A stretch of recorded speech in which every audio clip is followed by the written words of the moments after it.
special episode full of updates, current events, things we need to get out.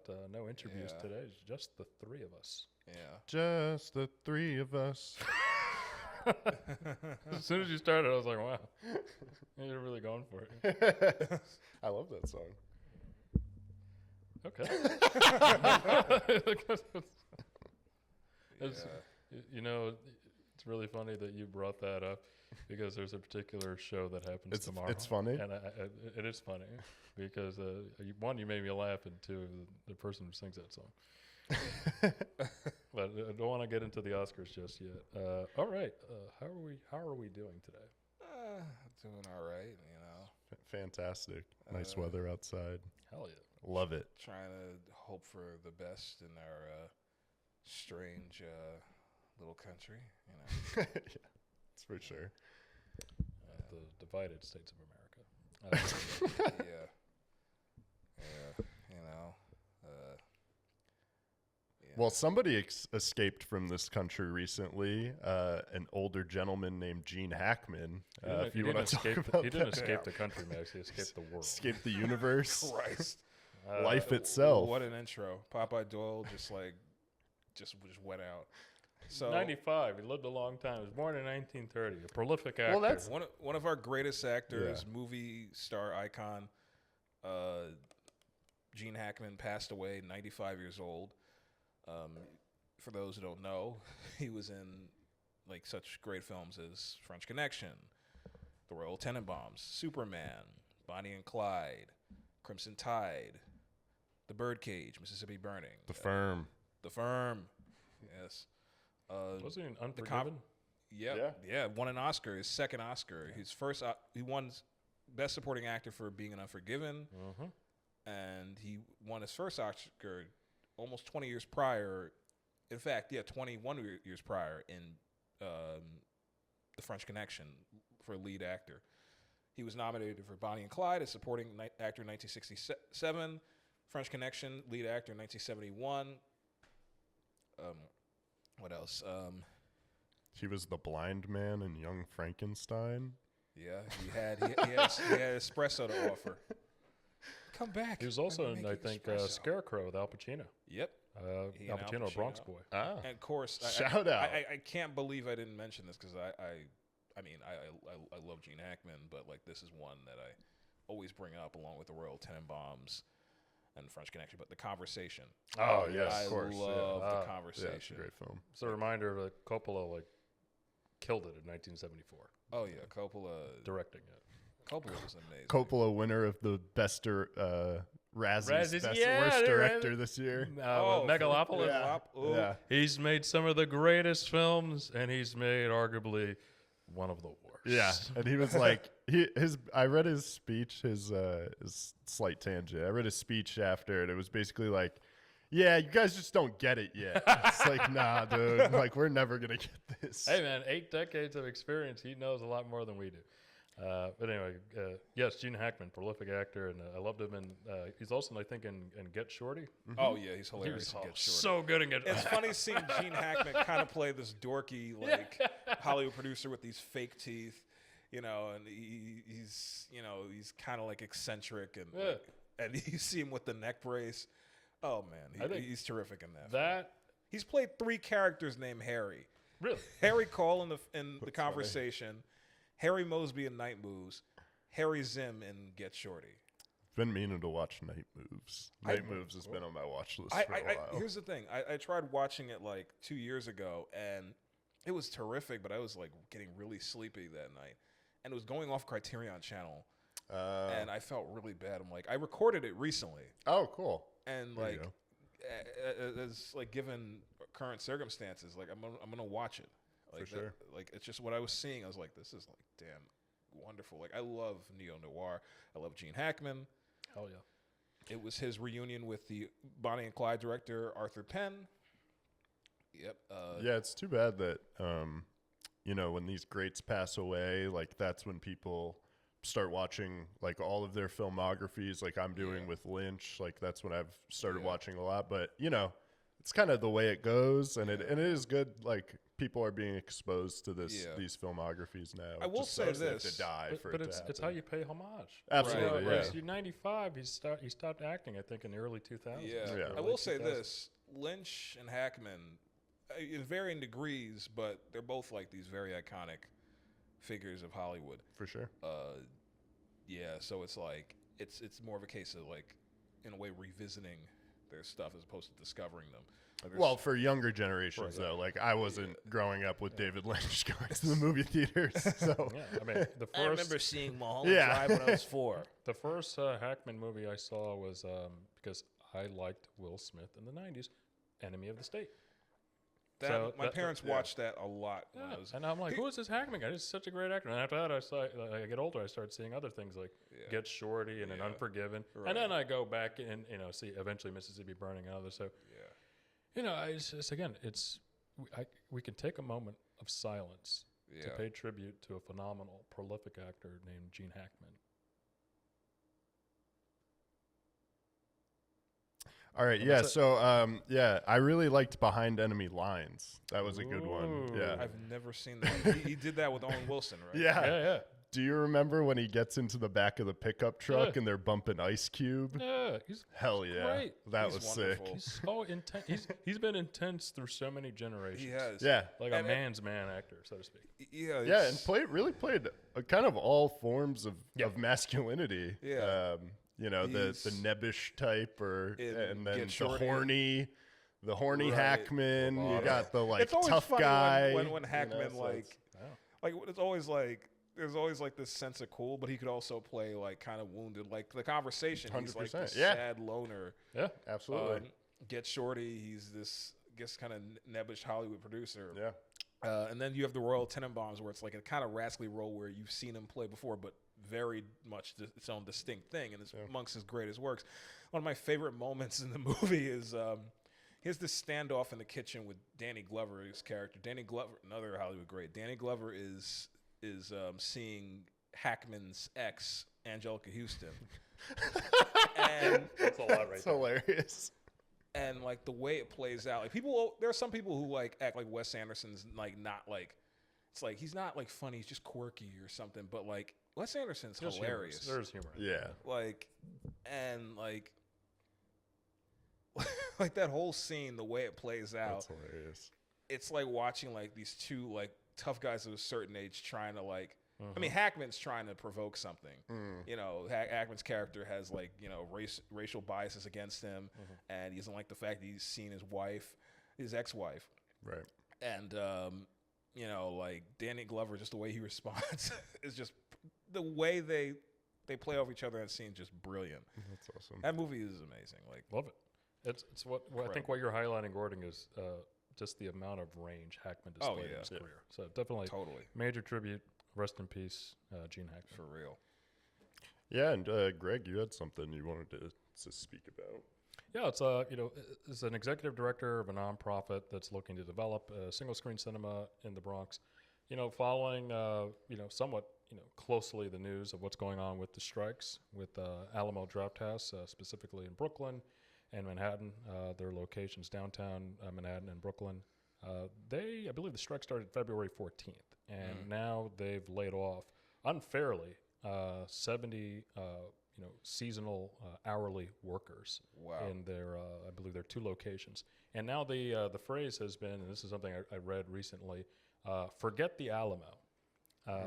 Now this is something that it's a call to action, and this is something I read this morning, which is why I'm happy we can share this, and we can hopefully flex the muscles of this podcast to reach our audience, and really provide a concrete call to action here. So if you're listening to this and you've been to the Alamo Drafthouse before, I would encourage you not to go. Don't go to the Alamo Drafthouse. Additionally, I would say cancel your season tickets, because right now they have not provided a proper severance package, paid time leave and time off for the workers, and they have not negotiated in good faith here. And so much so that this strike, Nighthawk Cinema, also located in Brooklyn, along with the workers that have been unceremoniously dismissed from Alamo Drafthouse have joined forces with the UAW, so United Auto Workers, striking. So there's a lot of strikes. Starbucks, Amazon, of course, they made documentaries on this. I do anticipate folks are recording and considering making a powerful media for this to galvanize more people, and it is something this is patriotic. I believe less than 20% of the total workforce in the United States is unionized. So it's a way we need to claw back. And I'm not saying unions are perfect, but this is something where you must negotiate in good faith because it takes both sides to come to the negotiating table. Yeah. So in order to do that, you have to do things fairly. And one thing here is, if you want to play dirty, fine. I won't go to Alamo Drafthouse. It's been a while since I've gone, but I have gone in the past because I love their business model. Yeah. And part of it is the fact that you can order food, that the seats are comfortable, that things happen appropriately, happen in a timely fashion. But they can't do so when you lay off people, and the folks that you lay off, they're short-staffed, and you've opened up 5 new screens. I wasn't aware of this expansion. It's the same thing in the Bronx with the Concourse Multiplex Cinema. They renovated in 2022 after they closed because of the pandemic, and then they closed for good in 2024, less than 2 years later. So I don't understand it. I don't understand their model. I don't understand the numbers. There's a lot of information I don't have. I admittedly have only read 3 articles. Right. I don't know anybody who works at Alamo Drafthouse. I don't know the executives at Alamo Drafthouse. I've never been a part of a union strike. I've never been a part of the picket, and essentially, picketing and with signs. I've never been a part of that. But what I can say is, if you have a movie theater and it's a good thing, here's one way to ruin it. Because now it's something where in the past I'm like, boy, I hope they come to the Bronx. Now with this, I don't want you to come uptown. You're already in, and correct me if I'm wrong, Brooklyn, Manhattan, and I believe Staten Island. Right. And Yonkers. Yep. And Yonkers, yeah. And are they in Staten Island? Are they in Queens? Are they in the Bronx? I don't think so. They're not in Queens. Definitely not in the or Bronx. yeah. Definitely not in the Bronx. But if they do come here, I won't be going because it's something where we're trying to get a casino in the Bronx now, so it's just whole lot of mess. I will leave it there, but again, casino on top of all that, it's like, do not come to the Bronx, please, and do not support Alamo Drafthouse until they take care of their workers who make the cinemas run. Right. And you bring up a reason why you would patronize Alamo Drafthouse, like the food it serves at there are other options in New York for dine-in cinema. Yep. There are other options around the country. In Connecticut, I would go to Cinemark and go to the bar beforehand, order like a plate of food, whatever, take it into the movie theater with me. So there are other options. Alamo is no longer the only service or the only theater that provides this service. So I mean, if they're not going to do a good job, there's no reason. They don't have a stranglehold on this market anymore. Right. There's no need for people to go. And I mean, I agree. Get your shit together, Alamo. Yeah. And here's the thing, like Alamo, one of the things that it often provided that was appealing was, I mean, it's not like it's the only theater that does this, but you had like screenings for newer films, big studio films, or like independent films, and you'd have, revival screenings of older things, foreign language films you had in there. It was like this, it was part regular theater, part art house. If you want something like that, check out, say, the Angelica, doesn't the Angelica kind of, I know the Angelica has concessions, Metrograph. I would support Cinema Arts Center on Long Island. Yeah, even bigger chains do, revival screenings. Yeah, exactly. Mm-hmm. So I mean, it's funny because like Jacob Burns Film Center, right? Metrograph Film Forum skew a little more towards the art house theater, but like Jacob Burns splits the difference between the two very much so. I believe IFC Center does. Oh yeah. And the Angelica, I believe, does split the difference too between like mainstream and art house. But even AMC, films. I mean, you saw Seven in IMAX. Mm-hmm. I saw The Nightmare Before Christmas at a Cinemark last year. Like, it doesn't have a stranglehold on the market, and it acts like it does. I noticed in this article it says it reduced its nationwide hourly staff by nearly 25% in every corporate-owned location on January 14th.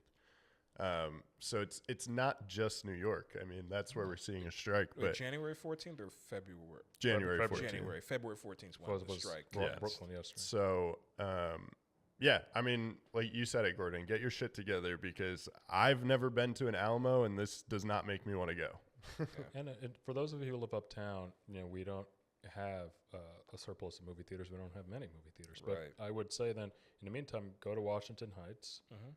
There's a United Palace there on 175th and Broadway. Really great spot. And they focus mostly on theater and music. But they do monthly screenings. They have been doing it, I think, the last year and a half with Lin-Manuel Miranda leading the charge. And they do screen older movies. Nice. Movies from the past. So that's right over the bridge. If you're in the Bronx, and if you're in Harlem, it's close. You're in Inwood, it's close. Mount Vernon, Yonkers, you have your own cinemas. But for those of us here in northern New York City, And if you are in the Bronx, it's getting warmer out, so keep an eye out for BICC screenings and the monthly film club, which we'll talk more about later. But there are options for people. there are alternatives. Yeah. And don't forget City on the Sound. Oh, Cinema on the Sound. Cinema on the Sound. Cinema on the Sound and City Island, yeah. I screwed that one. No, you're good. You're good. You're good. So I will say, I think that might be enough now for IG Live. So normally we do like 15 minutes or so. Yeah. So I think it's been just enough. Thanks, Rose. Thank you so much. Marketing intern Rose. Also, shout out to Rose, our marketing yeah. intern. Okay. So next up, I wanted to talk a little bit about Sean Baker. He won the Best Director at the Indie Spirit Awards. Get it, Sean. So he, as is commonplace, once or twice a year at these award shows, somebody takes a stand about something that they're passionate about. And his was really the fact that indie directors, based on the pay scale that is currently out there, if you have a family, he's essentially saying that it's near impossible for you to be a full-time indie filmmaker, indie director. He basically says, I'm able to do this because I'm a single man, I don't have a family, and I can pour all of my energy into this. But, for X amount of months out of the year, I'm unemployed, you're unemployed, and basically trying to say we need to do something to address this, stop undervaluing ourselves, and pretty much a call to action to the independent cinema industry, filmmakers really, of, demanding what they value. So I wanted to kind of put that out there because Greg and Gordon, you have more experience with independent filmmaking, so... Well, wait.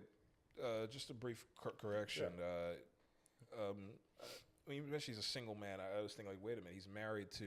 He doesn't have. They don't have kids. But he's married to Samantha Kwan, his producer. Gotcha. Okay. Well, that's very convenient, Gordon. No, I'm kidding. Negate. Sorry, Sean. Take away everything I just said. He's married. Sorry. I'm just like clarifying I got just for you. the folks at home. Sorry. But it's true that he doesn't have kids. No, yeah. And that takes a lot in terms of your bandwidth and your funds. Absolutely. But it is difficult to For sure. to make your feature film. It's difficult to be a full-time filmmaker if you have a family, but it's not impossible if you're able to have consistent clients and have that work ethic. But also, again, specifying you're not just like a videographer or video producer. Being a full-time filmmaker, being hired to shoot documentaries, being brought on to shoot maybe corporate projects or other things like that, and then have time to shoot your own stuff. Right. That is a lot, but you need to be good, and it's something where you have to have that robust network and essentially experience. Yeah, totally. Yeah, and he also mentions the lack of DVD sales. Physical media. It just gets sent to a streamer, and I'm not familiar with how those deals get worked out. Maybe Greg could speak a bit more to that, but I imagine it's most of the time a lump sum or some kind of percentage based on subscriptions. I wouldn't even know how they would equate that, Yeah, I'm not in a position to speak about that either. I would have to do some research. Yeah. I've never been in a position like that to have a deal with DVD sales or physical media. I've only been in deals or negotiations with streaming, or let's say we could do something theatrical. That's what I've been involved with. So I can't speak to DVD sales and physical media. Yeah, so maybe at some point we could come back and do our research. Yeah, do some research on. I think Greg bringing up other ventures you can do as a filmmaker, and not just limiting yourself to, I have to produce this narrative feature this year or whatever. You can take on projects. Greg has a production company that he's always looking for clients and projects to work on. So Green Canvas Productions. Yeah. Thank you so much. And we are available for hire for a documentary series, narrative, shorts, and features. We have a robust production studio space here, 500 square feet, daylight, but also it's good for your controlled lighting as well. And it's located in South Bronx, Port Morris, around the corner of Bronx Brewery. We've been here for over a year. We're MBE certified with the city and state, and we are available at your disposal. Nice. Boom. There we go. Yeah, that's pretty much it. I just wanted to give it a shout out and kind of bring those points to light. Makes me think of how like Ramel Ross, who filmmaker, professor. Yeah, he's a professor too. Right. He directed. His very first film was a documentary called Hale County this evening, I believe. And then he made his directorial debut with fiction with last year's Nickel Boys, which is up for Best Picture and Best Adapted Screenplay at this year's Oscars. Which is tomorrow. Yes. Yeah, and he doesn't even really consider himself a filmmaker first. He considers himself a professor academic first, and uses that institution's money to do fun stuff, which I love. It's pretty dope. Really quick, have we discussed what the Spirit Awards? I know, Gordon, you did an IG Live recently. Yeah. Have we discussed on the podcast what the Spirit Awards is? How it differs from like the Oscars and things like that? Well, we haven't. Yeah. Is Gordon, would you like anybody want to talk about that? I mean, they're both Well, we're award on it. shows. The Independent Spirit Awards honors mainly independent films. These can be films of note that like a lot of people have heard about. Independent films can, of course, gain a lot of reach. It could be indies that are like, I'm not sure if they still have this award, but they at the very least they used to have an award at the Independent Spirit Awards for any films made under $500,000. That's what I was going to ask. What was like the budget threshold for it to be considered indie? It's like, okay, we did it independent of a studio, but what's the benchmark, so to speak? Right. Because Megalopolis and American Saga, whatever, Kevin Costner's movies from last year, those could have been considered independent movies, but they're like $150 million. Even like a documentary like, good point. Like the Queen of Basketball. It's produced by Shaquille O'Neal and Steph Curry. I'm like, okay, you won awards on it. It's like, we're underdogs, man. We didn't great go through the story. system. Breakwater Studios, terrific studio. They made it, but I'm like, No, that's a good point. You Yeah. independent here? Like Right. Steph Curry produces my film. I'm like, guys, this is not it. Yeah. You could just tell those Paramount execs to fuck off. Pardon my French, but Pardon my French. But yeah, like you'll have films up for Independent Spirit Awards that are, what was it? Like you'll have films from like noteworthy directors up for Independent Spirit Awards, like for example, I believe the Coen Brothers, and this is like even like after like breaking out. I think A Serious Man was nominated for an Independent Spirit when that came out, and it was made for $12 million, so it's not being made for a lot of money. So All right. it deserves to be Yeah, there. You have the giant name recognition of the Coen Brothers, but it does count as an indie. I'm not going to dispel that. This year, did Anora take the top prize for Best Picture at the Independent Spirit Awards? I know Mikey Madison took the award for Best Lead Performance. So I've only seen parts of the Independent Spirit Awards, but I'd like to watch the whole show. I know A.D. Bryant of Saturday Night Live has hosted twice this year included. Yeah. A few SNL people have hosted, like Kate McKinnon, Melissa Villasenor, John Mulaney. Oh, okay. Well, And it's streamed online, so it's a little bit more accessible, I guess, for people. I thought it was on IFC, but it's streamed I think alongside. I think it's online. Yeah. I just asked about it because, again, it's something where if you're an independent filmmaker and all of these like award shows like the SAG, the Oscars, Golden Globes, and things like that, it's like, okay, great. Where's like our major ones? Like I would say this would be like one of the top ones, similar to like Slam Dance versus Sundance. Like if I win at Slam Dance, I would be equally proud. If I won at Sundance, I'm like, oh my god, it's amazing. But if I win at Slam Dance, I'm like, as an indie filmmaker, I'm like, did it. Yeah. Just moving on really quick. Local news. Uh-oh. It looks like the construction is back. Bow! Oh, no. What time is it? Is it? It's about, okay. It's about 1 o'clock. Right. They did say an hour. So really quick for local news, I'll try to do my best. And if we get interrupted, we get interrupted. So at least maybe we finish this off, and then we record the next stanza maybe next week. Local news: Bronx Community College and Local 52 are coming back with the GRIP program. So Yes! if Nice. you're interested, workforce development.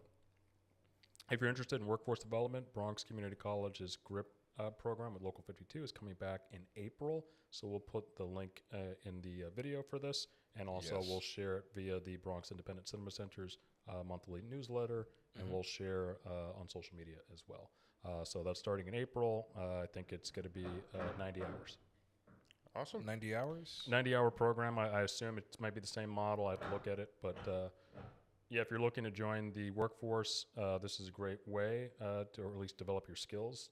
This is a great way to be ready, but it's a very historically slow time for film and television right now. But Right. Thank you, Greg. Thank you, guys. I think we'll Yeah. take a break now. yeah, we'll take a break real. because there's a lot of noise next door. Bye.